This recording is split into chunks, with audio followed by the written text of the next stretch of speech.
Glória a Deus, irmãos. Gostaria que você abrisse comigo a sua Bíblia em Mateus capítulo 26. Glória a Deus, Pai. Obrigado, Jesus. O Senhor é bom. Em todo o tempo o Senhor é bom, Jesus. Glória a Deus.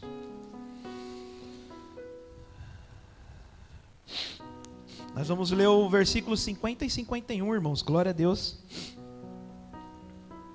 Aleluia. E essa mesma passagem, irmãos, ela está em João capítulo 18 também, e nós também vamos ler lá. Tem algo para a gente entender de um texto para o outro, então nós vamos ler tanto de Mateus como de João, para a gente poder entender. Todo mundo achou? Amém, glória a Deus. Irmãos, a gente continua aqui na nossa amada igreja, numa série de ministrações, falando de todos os milagres que Cristo Jesus realizou aqui nessa terra, quando ele passou por aqui, quando ele se fez homem, como a Roberta leu, quando ele se esvaziou de si mesmo, tomando a forma de servo e reconhecido em figura humana, e não supor ser igual a Deus, amém? E Jesus, ele fez 3 classes de milagres aqui, né? Vocês lembram a primeira classe de milagres? São os milagres de cura e libertação. Essa foi a primeira classe de milagres, e é a grande maioria dos milagres que Cristo Jesus fez, é a primeira classe. A segunda classe de milagres são os milagres relacionados à natureza, é um pouquinho menor, o número é menor. E por último, a cereja do bolo, que é toda a essência do evangelho, são os milagres de ressurreição de mortos. Porque o evangelho, irmãos, é ressurreição de mortos. O evangelho tem milagres? Tem, mas o evangelho é cruz, Jesus Cristo crucificado, morto e ressurreto. Ele está vivo. E isso vai acontecer a mesma coisa com nós. Amém? Porque os milagres, eles acontecem, mas depois de um certo tempo eles acabam passando, né? Então vamos supor, uma pessoa que hoje sofre de uma doença, você terá um câncer que é muito avassalador, muito difícil essa doença, né? Mas se a pessoa ela é curada do câncer, daqui, 20 ou 30 anos, ela vai morrer de alguma outra coisa. Então, o problema dela não é só o câncer. O problema dela é a morte. E precisa ser resolvido o problema da morte. É mais importante ser resolvido o problema da morte do que propriamente dito do câncer. Porque um dia, todos nós vamos morrer. Seja de câncer ou de qualquer um outro tipo de doença. Então, nós temos que resolver o nosso problema da morte. Então, a cereja do bolo é a ressurreição de mortos. E isso vai ficar por último. Eu creio que já tem uns 3 ou 4 meses que nós estamos pregando esses milagres. Tem sido uma maravilha. A gente tem aprendido demais com esses milagres. Temos discutido nas células também sobre isso. Tem sido muito bom. E a gente ainda vai ficar um pouquinho ainda falando sobre isso. E hoje nós vamos falar sobre mais um milagre de cura e libertação. Hoje de um rapaz chamado Malcom. Então vamos ler aqui em Mateus capítulo 26, para a gente entender um pouquinho mais sobre isso. Diz assim a palavra do Senhor, Mateus 26, 51 e 52. Eis que um dos que estavam com Jesus, estendendo a mão, puxou da espada e, ferindo o servo do sumo sacerdote, cortou-lhe a orelha. Então Jesus disse-lhe: mete no seu lugar a tua espada, porque todos os que lançam mão da espada morrerão pela espada. Amém? Vamos lá para João capítulo 18. Mateus, Marcos, Lucas e João. Essa é a ordem do evangelho. 10 e 11.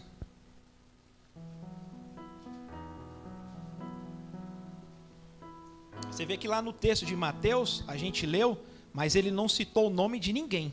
Não tinha nome as pessoas, nem quem pegou a espada e nem quem foi ferido pela espada. Já João já fala. João fala, capítulo 18, versículo 10. Então Simão Pedro, que tinha a espada, desembainhou, feriu o servo do sumo sacerdote, cortando-lhe a orelha direita. E o nome do servo era Malcom.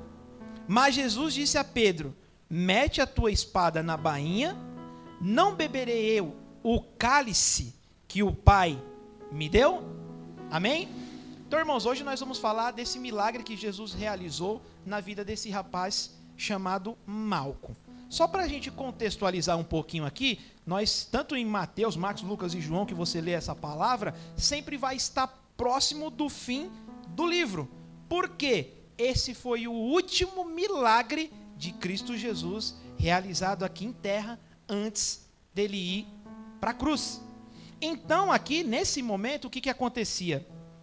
A fama de Jesus se espalhou por toda aquela cidade, por todo aquele país, e o pessoal, os políticos e o pessoal religioso estavam com muita raiva de Cristo Jesus e queriam prendê-lo, queriam matá-lo, porque Jesus estava confrontando eles e estava atrapalhando os negócios dele, né, e outras coisas. Então agora eles estão contra Cristo Jesus. E aí você já sabe da história. Jesus faz a última ceia, ele diz quem é aquele que vai trair ele, que é aquele que põe a mão no pão com ele. Judas sai dali e vai vender a Cristo Jesus por 30 moedas de prata. Ele faz uma coligação com aqueles que estavam perseguindo a Cristo Jesus. Agora essas pessoas todas vão atrás de Cristo Jesus, eles se reúnem, eles veem lá o dia que eles devem fazer isso, o horário que eles devem fazer isso. Judas está orientando eles e Judas diz para eles, fala assim, ó, nós vamos chegar em tal lugar, Jesus vai estar lá, mas ele é muito parecido com todo mundo, ele se mistura com todo mundo, e para que vocês saibam quem é Jesus, eu vou dar um beijo nele. Aquele que eu beijar é Cristo Jesus. E aí vocês vão e prendem eles. E aí o pessoal foi aquela comitiva atrás de prender Cristo Jesus. Chegando lá, Jesus, ele estava orando. Lembra que ele estava orando lá no monte? E aí os discípulos estavam dormindo, depois tem todo aquele diálogo com os discípulos, ele vai, ele volta, os discípulos continuam dormindo, tal, depois você vai lendo lá para você relembrar um pouco da história. Mas, depois que terminou a oração, Jesus está reunido lá com os discípulos, vem todas aquelas pessoas para prender Cristo Jesus. E aí é onde começa toda essa trama e começa todo esse milagre. A hora que começa esse vai, não vai, prende, não prende, aquele vulco todo, né? Aquela briga, Pedro, que está ali acompanhando a Cristo Jesus, ele estava armado, ele estava com uma espada, ele saca da espada e flop, corta a orelha de Malco. Irmãos, e uma coisa bem interessante para a gente aprender, relembrar, e até uma curiosidade, Malco não era um soldado. A gente sempre fala, né? Cortaram a orelha do soldado. Mas Malco, irmãos, não era soldado. Vocês acreditam nisso? E a gente sempre aprendeu que Malco era um soldado. E ele não era um soldado. E a gente vai aprender um pouquinho quem que era Malco. A palavra de Deus fala que quando eles foram prender a Cristo Jesus, haviam 3 grupos de pessoas ali. Havia um grupo de oficiais, que eram a polícia.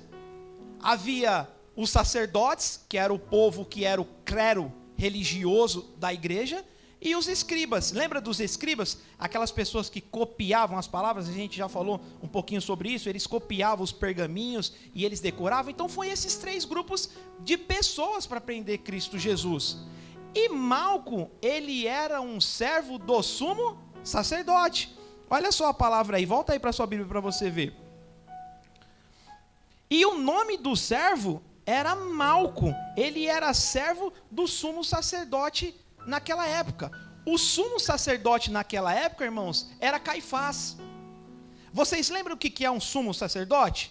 Vocês lembram lá no Antigo Testamento que tinha o tabernáculo do Senhor, que tinha uma pessoa que era escolhida de Deus para ser o sumo sacerdote? O sumo sacerdote era aquele que ia receber o sacrifício das pessoas para levar até Deus. Então o sumo sacerdote, ele era a pessoa que fazia a ligação entre as pessoas e Deus. Esse era o trabalho do sumo sacerdote, ele era escolhido por Deus. Só que no Novo Testamento a coisa teve uma modificação, mudou um pouquinho. Agora no Novo Testamento, quem escolhe o sumo sacerdote não é mais Deus. Quem está escolhendo o sumo sacerdote agora é uma junção da igreja com o poder público. Então agora quem indica o sumo sacerdote são as autoridades públicas. Então Caifás, ele era o sumo sacerdote na época, mas ele não foi escolhido por Deus, ele foi indicado pelo Estado. E por que eles faziam isso? Porque, irmãos, naquela época, o Estado e a igreja se juntou. Então eles começaram a ver que, o Estado começou a ver, os políticos começaram a ver que podia tirar algum proveito dessa situação, de estar caminhando com a igreja, entendeu? Então eles não pensavam em Deus, não pensavam em próximo, não pensavam em nada. Eles pensavam nas articulações políticas. Eles pensavam no seu bem-estar. Então o sumo sacerdote seria uma pessoa meio que de estratégia para poder ajudar. E é exatamente o que acontece nos dias de hoje, irmãos. Política é feita dessa forma. Você vê que essa semana eu ouvi algo bem engraçado, né, do nosso presidente da República. Ele falou assim, ele é a favor do voto impresso agora, né? Porque ele falou que se a gente não tomar cuidado, o presidiário de 9 dedos vai ser eleito de novo. Porque ele já está saindo pelo Brasil todo e ele está prometendo cargo para todo mundo. Então política é assim. Quando você faz política, você faz promessas de cargo para as pessoas. Você faz isso para que depois você consiga articulações políticas naquele meio, né? Na cidade, no estado, dentro dos órgãos competentes que você precisa estar se achegando. Então política é feita dessa maneira. E foi quando fez isso daqui. Então Malco não era um soldado. Malco era um servo do sumo sacerdote. A palavra, os estudiosos vão dizer que Malco, ele era um povo, ele vem do povo hebreu, ele era da tribo de Levi. Ele conhecia a palavra de Deus, ele cresceu conhecendo a palavra de Deus. E naquela época a gente só tinha o Pentateuco, né, que eram os 5 primeiros livros da Bíblia, que era a Torá. Então ele desde pequeno, na adolescência e na juventude dele, ele estudava muito a palavra de Deus. E ele tinha um sonho. Malco tinha um sonho. Ele tinha uma vontade. E sabe qual que era o sonho dele? Ser sacerdote. Malco tinha um sonho. Ele queria ser um sacerdote. A Bíblia não fala, mas isso é eu que penso e é eu que estou sentindo. Malco era diferente de Caifás. Caifás foi indicado, ele estava atolado nessas articulações políticas e ele não tinha nada a ver com a palavra de Deus. Ele não queria saber nada de palavra de Deus. Ele queria o cargo, ele queria as articulações, ele queria ser beneficiado com isso. Mas para mim, Malco era diferente. Para mim, Malco vem de criança lendo a palavra e ele foi tocado de alguma forma. Ele disse: eu quero servir ao Senhor. Eu quero ser um sumo sacerdote e eu quero seguir ao Senhor nosso Deus. Ele era diferente daquilo que estava acontecendo. E para ser sacerdote naquela época, irmãos, você tinha que estudar mais ou menos de 6 a 8 anos a palavra do Senhor para você poder ser sacerdote. É como se fosse um seminário. Né? Hoje mesmo a gente estava falando com o pastor Henrique sobre o seminário que ele fez de teologia. Né? O pastor Henrique, ele fez teologia, ele é formado. Então, Malco estava fazendo a mesma coisa. Ele estava fazendo um seminário. Ele queria ser um pastor, trazendo para a nossa realidade, ele queria ser um pastor. Só que ele tinha um mentor, alguém que orientava ele, alguém que acompanhava ele. E esse alguém era Caifás, que era o sacerdote da época. Ele acompanhava Caifás. Irmãos, eu fico só imaginando, naquele tempo, Malco com o desejo de servir a Deus, buscar Deus, entregar sua vida para Deus, e ele está no meio de um povo que não tem esse mesmo objetivo. O que rolava de assuntos, o que rolavam de coisas ali falando. Imagina nas reuniões desse povo. Eles falam: não, a gente tem que dar um jeito nesse rapaz chamado Jesus. Está atrapalhando os nossos negócios. Está atrapalhando toda a rotina da cidade. Agora a gente não pode fazer mais o que a gente quer. A gente não pode mais orientar da maneira que a gente quer, que ele está nos confrontando. Já imaginou essa reunião? O pessoal denegrindo a imagem de Cristo Jesus, falando mal de Cristo Jesus, mentindo para ele, e falando ali, ele só ouvindo, e ele só ouvindo, e ele só ouvindo. Mas aí chega o dia em que propõe uma atividade para ele. Ele está lá com o povo, acompanhando, estudando, e agora chega a atividade de que eles iriam prender esse cara que estava atrapalhando a cidade. Eles iam prender esse cara, e eles xingavam de tudo quanto é nome: mentiroso, sem vergonha, comilão, beberrão, que anda com prostituta, tinha demônio, filho de Belzebu. Tudo isso eles falavam de Cristo Jesus. E ele ouvindo. E ele ouvindo. E ele ouvindo. Se junta todo o povo lá, e agora vão prender Cristo Jesus. A comitiva está formada. Vamos prender Cristo Jesus. E quando chega lá, esse vai, não vai, vai, não vai, Malcom está lá. Malcom foi um dos primeiros, aparece que meio que se apresentar e disse assim: não, eu mesmo vou pegar ele. É eu que vou na frente. Eu que vou na frente. Só que quando ele for, irmãos, ele encontrou um camarada chamado Pedro. Pedro era embaçado, irmãos. Pedro era faca na caveira. Meu, ele puxou da espada e aqui, o meu Senhor, de jeito nenhum, e vlap, cortou a orelha, mas não pensou duas vezes. Pedro era assim, irmãos. Pedro era impossível, cara. Ele pensava e fazia. Ele pensava e fazia. Só não dava tempo de analisar. Ele vinha na cabeça dele e puf, fazia. E aí, cara, na hora que ele foi prender Jesus, a orelha dele foi cortada, flop, decepada. E aí, irmãos, a palavra de Deus fala que ele fica ali ajoelhado, né? A orelha foi cortada e ele fica assim, cara, sangrando. Sangrando. E eu não sei se vocês estão passando, se está na cabecinha de vocês, vocês estão conseguindo imaginar. Mas eu vou ajudar vocês nessa cena. Tem um videozinho aqui que mostra esse momento da prisão e esse momento do corte da orelha dele. Vamos ver?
Quien a espada mata, a espada morirá.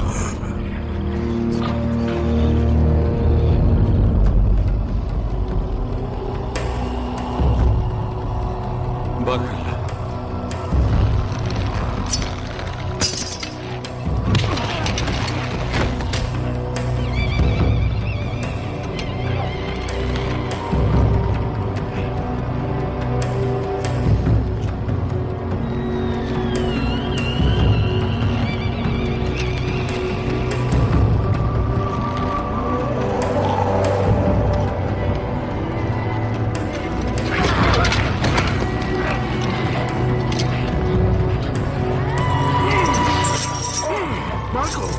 Malcom, arriba, lo tenemos, vámonos. Jesús, el Nazareno. ¿Dónde está tu Dios ahora? ¡Los míos! Rey de los judíos, tú no eres nadie. Amém, irmão? Vocês viram? Aqui tem dois momentos que eu vou tentar explicar para vocês. O primeiro momento foi quando ele tem a orelha decepada, que ele está de joelhos. Quando ele tem a sua orelha cortada, tem dois problemas. O primeiro problema é que a orelha foi cortada. Isso é fácil de entender, né, irmãos? Cortou a orelha, não tem mais orelha. O segundo problema, irmãos, é que o sonho de ser sumo sacerdote dele acabou ali. Sabe por quê? Coloca o primeiro texto para nós, Mateus. Os meninos projetam aqui, a gente lê junto. Levíticos capítulo 21, versículo 5.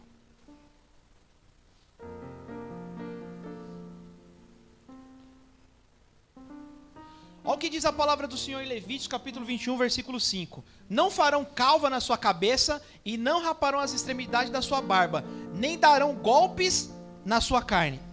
Isso daqui é a lei para quem queria ser sacerdote.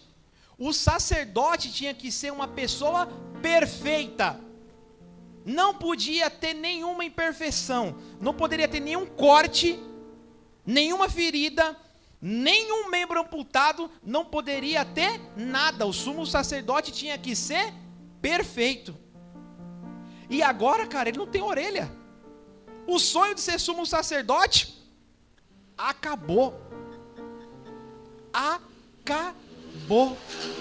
Então, quando ele está ajoelhado ali, sem a orelha, é como se fosse num filme. Sabe quando, naquela cena de filme, que o cara para a cena no cara assim, a câmera congela nele, e ao redor começa a passar a vida dele?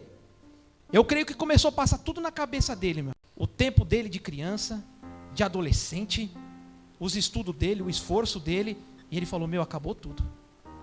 Acabou tudo. Eu não vou ser mais sumo sacerdote. Acabou por aqui. Eu não consigo mais. Já era. E como essa palavra, irmãos, tem falado comigo. Porque tem vezes que a gente faz vários planos, a gente tem muitos sonhos, e chega um determinado tempo na nossa vida que é assim. É cortado como a orelha, é decepado. E você fala, meu, acabou. Não tem mais, não vou conseguir mais, e já era. Você tem sonhos? Você um dia sonhou? Então nós vamos falar um pouquinho sobre sonhos. E aí naquele momento ele fica lamentando. Você vê que na cena ele está estático, sem acreditar. Mas eu não acredito, cara, que eu me preparei tanto. Eu venho aqui para fazer uma atividade que estão dizendo que é atividade para ser sumo sacerdote, contra esse cara que diz ser um mentiroso, um comilão, beberrão, um filho de Beelzebu, e agora corta a minha orelha. Eu estava fazendo certo e agora eu me ferrei. Agora eu me ferrei, eu não acredito. Eu não acredito nisso. Ele fica ali parado, estático. Só que ele não contava com uma coisa. E ele não conhecia a Jesus Cristo de Nazaré. E é quando Jesus, meus irmãos, aparece para ele. É quando Jesus tem um encontro dele. E ele ajoelhado, sangrando, com a mão aqui.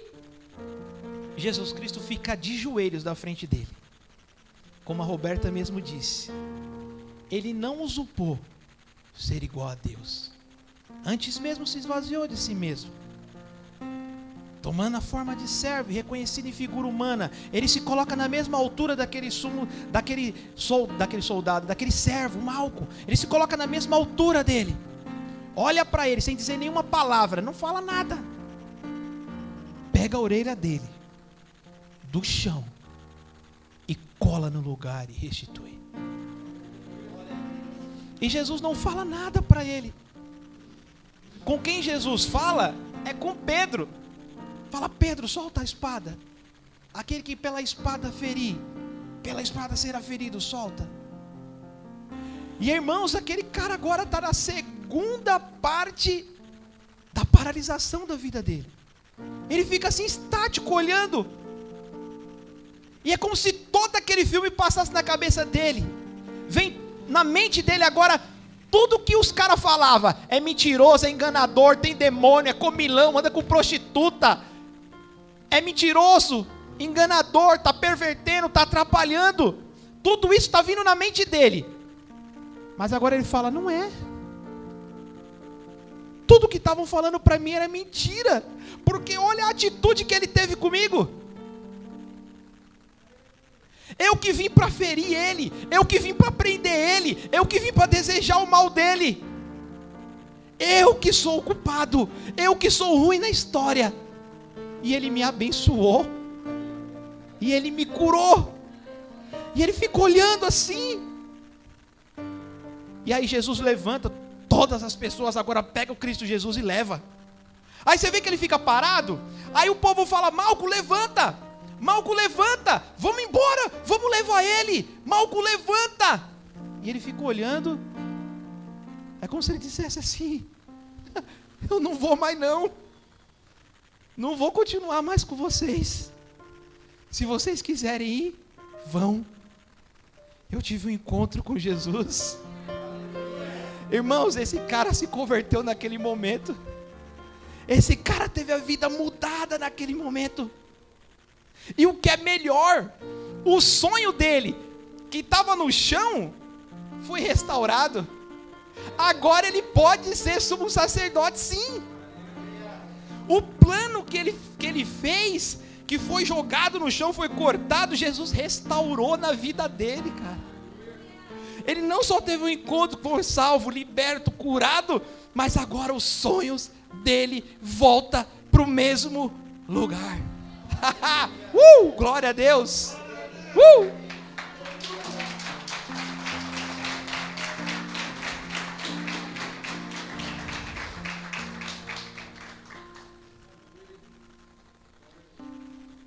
E aí, irmãos, para você entender, lá no Antigo Testamento, para ser feita a consagração de um sumo sacerdote, eram separados novilhos, eram separados cordeiros, tinha todo um ritual.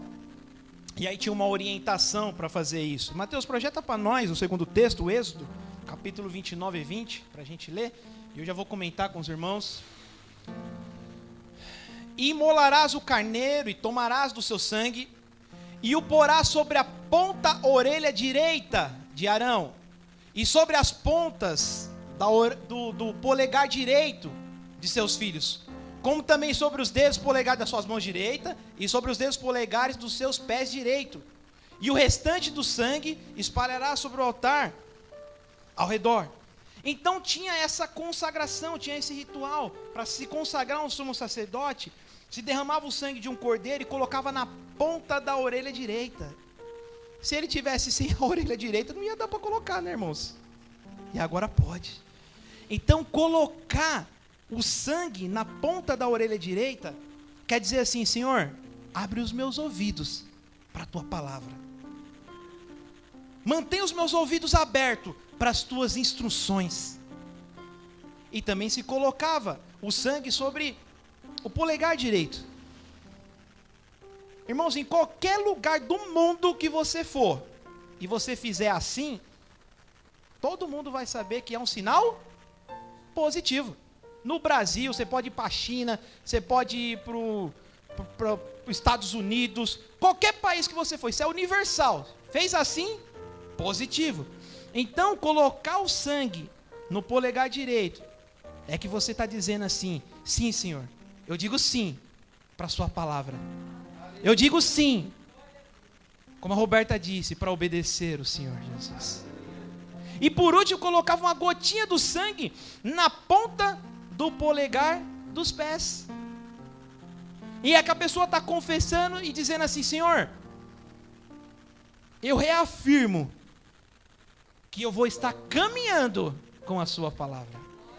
Eu reafirmo que aonde eu for, eu vou estar pregando a mensagem de cura, libertação e de salvação. E assim era feita a consagração, irmãos, do sacerdote. Então os sonhos de Malco não ficaram para trás. Os sonhos de Malco foi restaurado a partir do encontro com Cristo Jesus. Mas, irmãos, olha só.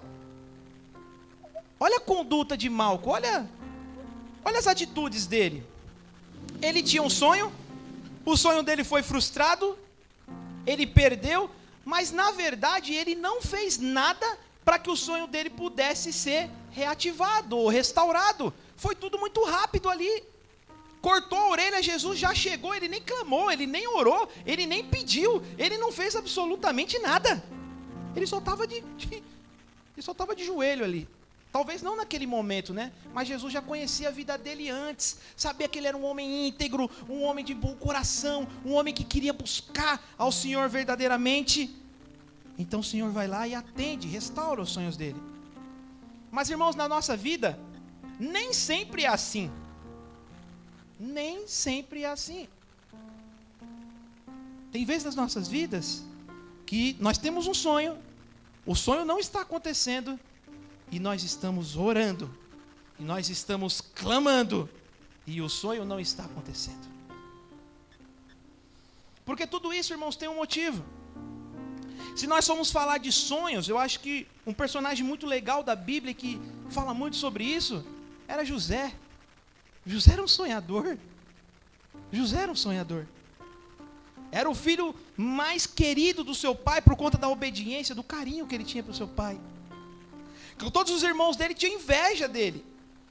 E aí um dia ele tem um sonho. Ele sonha que a lua e o sol, né, estavam ali sobre ele. E os feixes de palha se curvavam diante dele.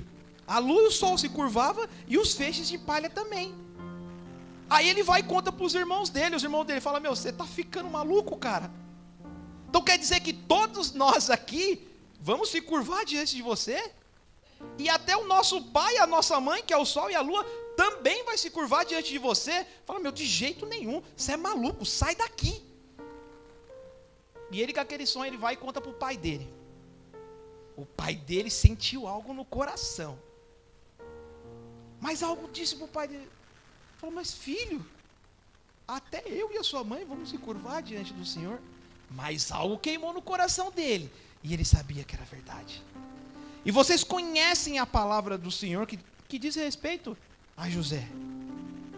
E antes desse sonho de José se cumprir, ele passou por muita coisa, irmãos. Foi perseguido pelos irmãos, foi vendido como escravo, foi levado para a casa de Potifar como escravo para poder trabalhar lá. Chega lá, a esposa de Potifar mente contra ele, ele é acusado agora de estupro, vai preso, e ele ainda tinha um sonho. Fica preso lá, não sei quantos anos, muito tempo preso, e ele tinha um sonho. E o sonho dele não acontecia. E o legal, que tem uma das orações de José, que ele vai falar assim: Senhor, eu não sei o que está acontecendo. Contudo, eu confio no Senhor. Contudo, eu sei que tem um plano do Senhor para a minha vida. E eu vou continuar acreditando. E aí, preso lá, naquela prisão, algumas pessoas é liberta, e ele fala lá para o copeiro do rei, né? Fala: meu, quando você estiver lá com o rei lá, quando você estiver lá com o faraó, lembra de mim. Fala para ele que eu estou preso injustamente, não sou escravo, não estuprei ninguém, estou aqui inocente. Fala para ele, lembra de mim. E aquele rapaz sai, foi lá trabalhar com o faraó.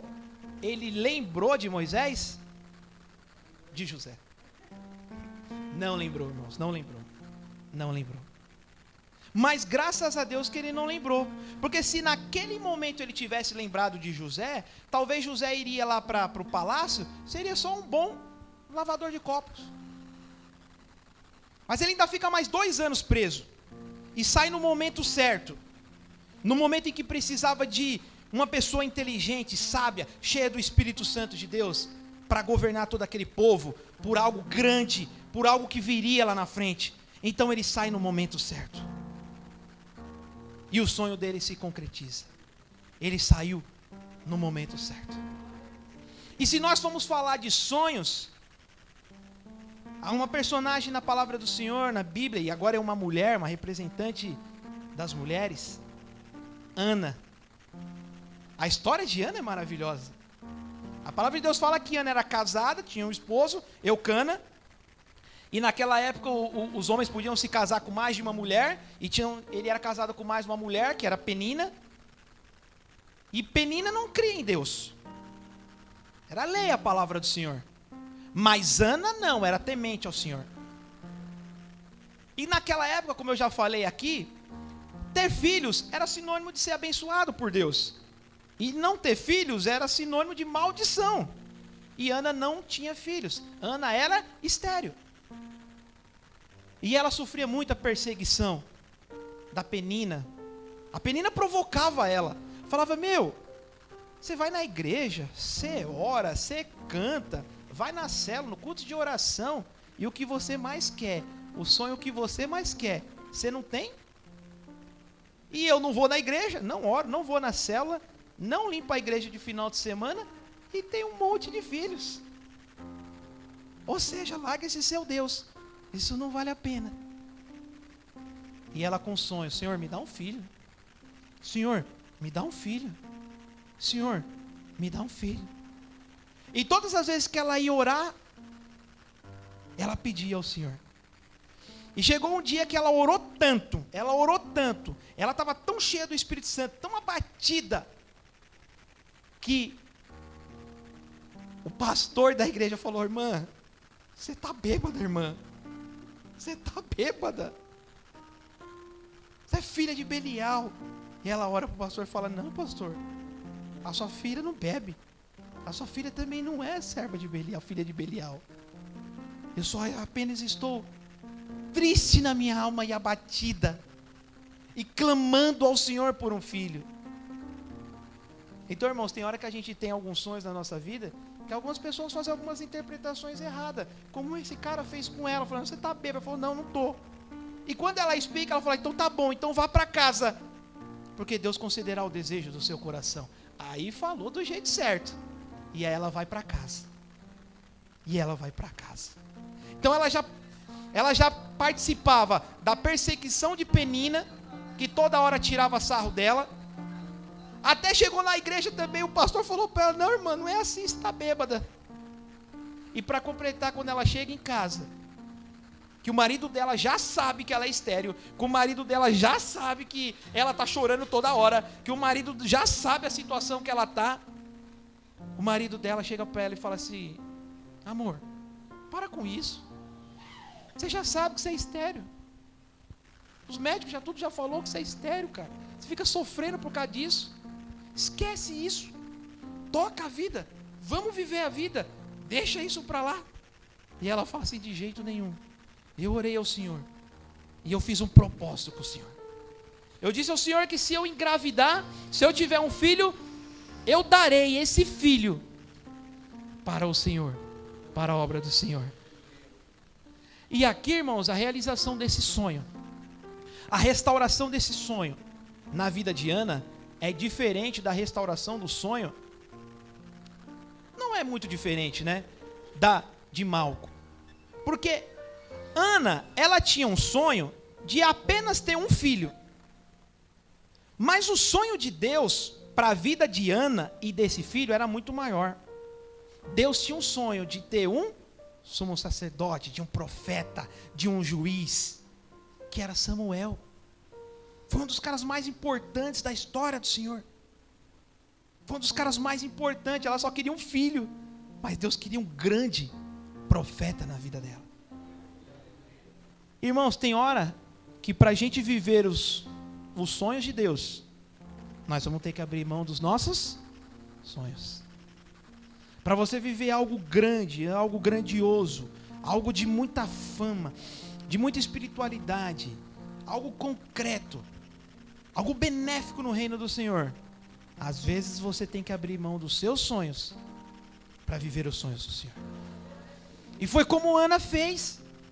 Ela abre mão de Samuel, que era o sonho dela, para viver os sonhos do Senhor. Irmãos, nunca desista do seu sonho. Nunca desista do seu sonho. Como Malcolm, como José, como Ana. O primeiro homem a escalar o Monte Everest, o pico mais alto do mundo, na sua primeira tentativa ele falhou. Isso foi no ano de 1953. A primeira tentativa dele ele falhou. E ele também era um palestrante. Um dia ele foi numa palestra, ele chegou lá, tinha uma foto do Monte Everest. Aí ele olhou para o Monte Everest e falou assim, ó, você me venceu da primeira vez, mas o seu tamanho não muda, você já é grande, permanece grande, você não vai aumentar, mas eu estou em fase de crescimento, e da próxima vez eu vou te vencer. E passado algum tempo, irmãos, esse cara consegue chegar no ponto mais alto do Everest. Em 1953, aonde não tinha GPS, aonde não tinha comunicação, são 18 mil metros de altura, com temperaturas baixíssimas, muitas tempestades, e ele consegue chegar no ponto mais alto do Everest. E nós não sabemos. Eu não sei se esse rapaz era temente ao Senhor ou não. Mas mesmo que ele não é temente ao Senhor, ele não desistiu do sonho dele. Ele não desistiu do sonho dele. Tinha um outro rapaz que era um escritor, e ele tinha o desejo de ser escritor. Ele escreveu o primeiro livro dele. E ele batia na porta das editoras, e nenhuma editora aceitava ele. É novo, não conhecia o trabalho dele, o que ele fazia, e não aceitava.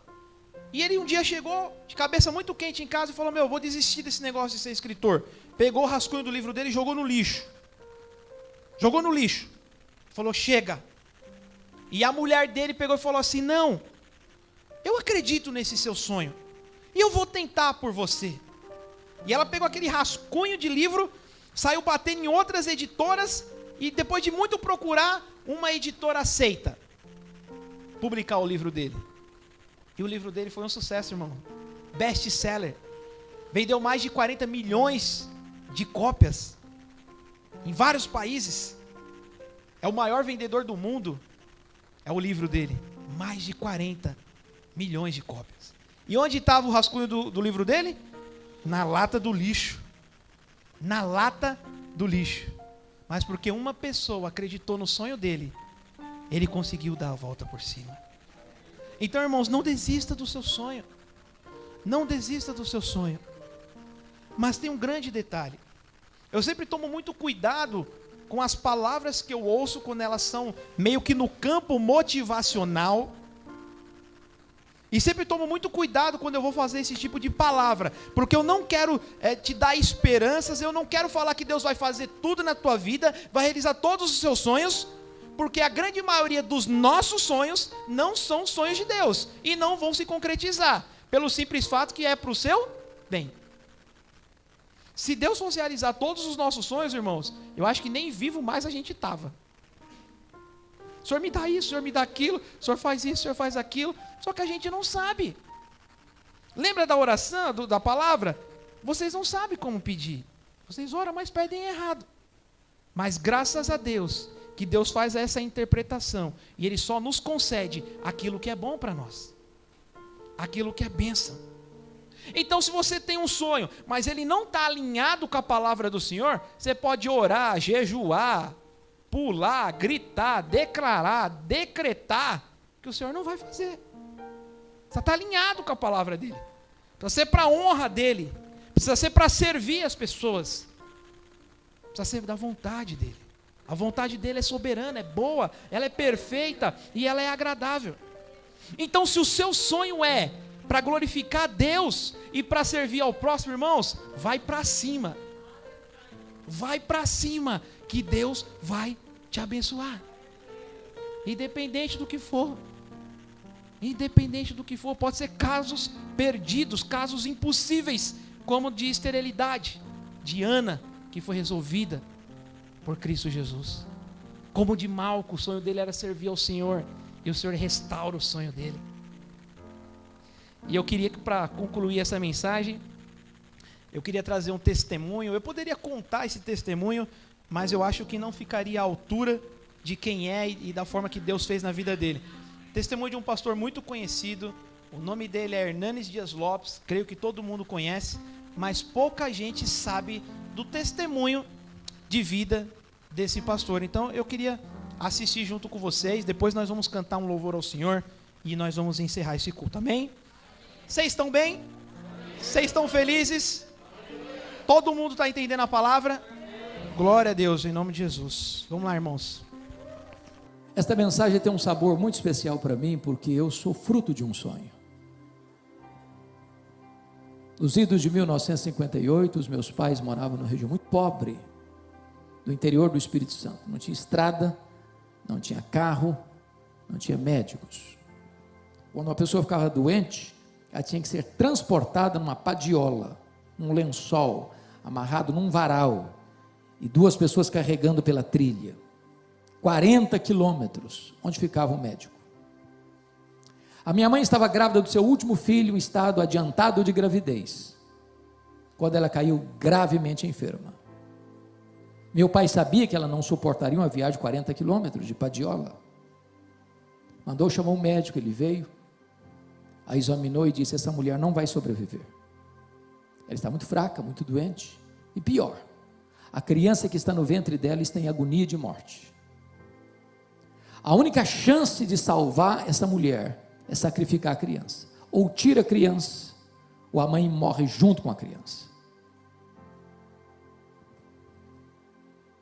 Naquele momento a minha mãe tomou uma outra decisão. E disse: eu não abro mão desse filho. Eu não desisto desse filho. Eu estou pronto a morrer com ele. Eu estou pronto a morrer por ele. Mas eu não desisto dele. E ali ela fez um voto para Deus. E disse: meu Deus, se tu poupares a minha vida, se tu poupares a vida do meu filho, eu consagro este filho para ti, para que ele seja um pastor e pregador da tua palavra. Deus ouviu a oração da minha mãe, e eu nasci.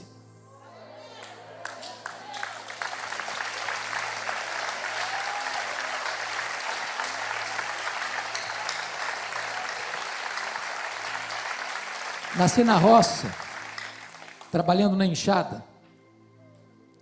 Fui calçar o meu primeiro par de sapatos com 8 anos de idade, com as mãos calejadas.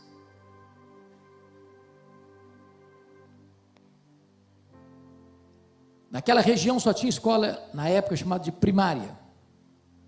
Nunca ninguém tinha saído dali para fazer além de 4ª série primária. E desde criança, que eu entendo por gente, uma sede enorme de estudar, de aprender. Na minha casa não tinha livros, só tinha um dicionário velho, rasgado. Com 10 anos de idade eu comecei a decorar aquele dicionário. Entrei na escola com 8, com 12 anos eu tinha terminado o primário. Com 12 anos eu nunca tinha visto uma televisão. Com 12 anos eu nunca tinha visto uma luz elétrica, uma lâmpada elétrica. Com 12 anos eu nunca tinha visto uma cidade. Com 12 anos, a minha professora que me alfabetizou estava se mudando da roça para a capital do estado. E sabendo o meu sonho de estudar, ela me perguntou: você tem coragem de vir comigo? E eu, que nunca tinha dormido uma noite fora de casa, disse para ela: se os meus pais deixarem, eu vou. Com 12 anos eu subi na carroceria de um caminhão e fui parar no pior bairro da Grande Vitória, dentro de um mangue, do lado de um prostíbulo. Um barraco de tábuas de 4 cômodos, com 10 pessoas. Foram tempos dificílimos na minha vida. Muitas vezes, eu namorei um pão de sal na vitrine de um botequim, com o estômago doendo de fome. E não tinha dinheiro para comprar um pão de sal para comer. Muitas noites chorava de fome. E dormia soluçando, porque eu tinha um sonho, eu queria estudar. Mas o meu sonho desde criança, pasmem vocês, era ser político e advogado. Na minha época, os comícios eram feitos na praça, nos palanques, e enquanto o último orador não descia do palanque, eu não ia embora. No dia que fiz 18 anos, eu tirei meu título e me filiei num partido. E eu tinha sonhos. E a minha mãe, sábia que foi, nunca me contou o propósito dela com Deus. Porque ela não queria que eu fosse induzido para um seminário, queria que Deus me chamasse. Até o dia que eu conversava com um líder da igreja, um presbítero, e dizia para ele: olha, presbítero, quando eu realizar meus sonhos de ser um advogado, de ser um político, eu quero entrar num seminário e me preparar para servir a Deus melhor. Este homem, com a autoridade de Deus, botou o dedo no meu nariz e disse: você quer dar as sobras para Deus. Deus quer você hoje. Deus quer você agora. Deus quer a sua juventude, Deus quer a sua inteligência, Deus quer você por completo, e agora, aquele entrou no meu coração como uma flecha, e a partir dali, eu abri mão dos meus sonhos, e abracei os sonhos de Deus. Se eu pudesse viver 10 vidas, em todas elas eu gostaria de ser pastor. Não tem nada mais sublime do que ser mensageiro de Deus, portador de boas novas, ministro da reconciliação.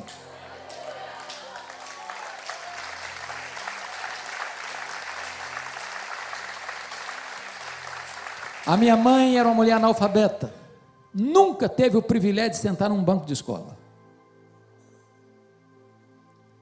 Ela amava Jesus e amava a leitura da Bíblia, mas ela não sabia ler. E um dia, chorando na sua casa, saiu para o quintal, tropeça numa cartilha suja, rasgada, e chorando diz: meu Deus, me ajude a entender isso aqui. E ela aprendeu a ler naquela cartilha, e lia fluentemente a sua Bíblia. Antes dela partir para o Senhor, ela me chamou à sua casa, e me contou essa história.